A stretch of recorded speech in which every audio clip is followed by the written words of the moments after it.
بسم اللہ الرحمن الرحیم۔ آج کے اس موضوع زبان میں پیش کردہ قرارداد بول کہ لب آزاد ہے تیرے کی مکمل حمایت کرتی ہوں۔ حاضرین محفل، وہ جن کی امیدیں قلیل ہوتی ہیں، جن کے مقاصد جلیل ہوتے ہیں، جن کی نگاہیں دل فریب ہوتی ہیں، جن کی ادائیں دل نواز ہوتی ہیں، وہ ہمیشہ ہی دنیا کو کچھ نہ کچھ دینے کی کوشش ضرور کرتے ہیں۔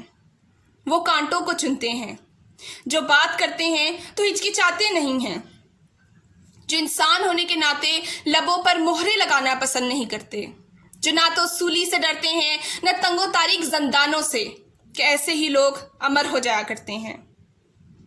کیوں ضیاءکار بنوں سود فراموش رہوں، فکرے فردا نہ کروں محو غم دوش رہوں، نالے بلبل کی سنوں اور ہمتن گوش رہوں، ہم نوا میں بھی کوئی گل ہوں کہ خاموش رہوں۔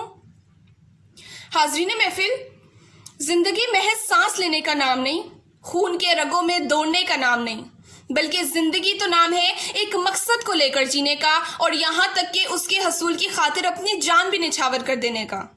مجھ سے پوچھو گے تو خنجر سے ادو بولے گا، گردنیں کاٹ بھی دو گے تو لہو بولے گا، گردنیں کاٹ بھی دو گے تو لہو بولے گا۔ چلیے بات کرتے ہیں عافیہ صدیقی کی۔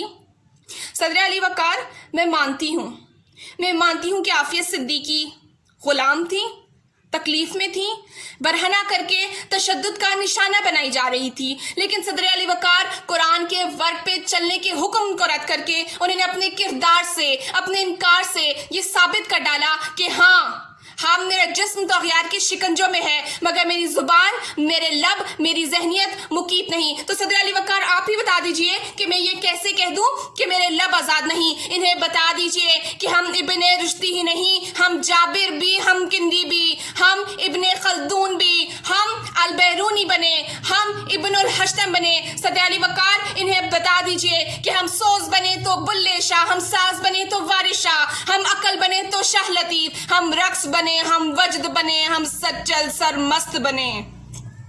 حاضرین محفل، پاؤں زخمی ہی سہی ڈگمگاتے چلو، راہ کے سنگ و آہن کے ٹکراؤ سے اپنی زنجیر کو جگمگاتے چلو۔ میرے دیدہ ورو، میرے دانشورو، اپنی تحریر سے اپنی تقدیر کو نقش کرتے چلو۔ تھام لو ایک دم یہ سائے قلم، ایک فرعون کیا لاکھ فرعون سہی، ڈوب ہی جائیں گے، ڈوب ہی جائیں گے۔ شکریہ۔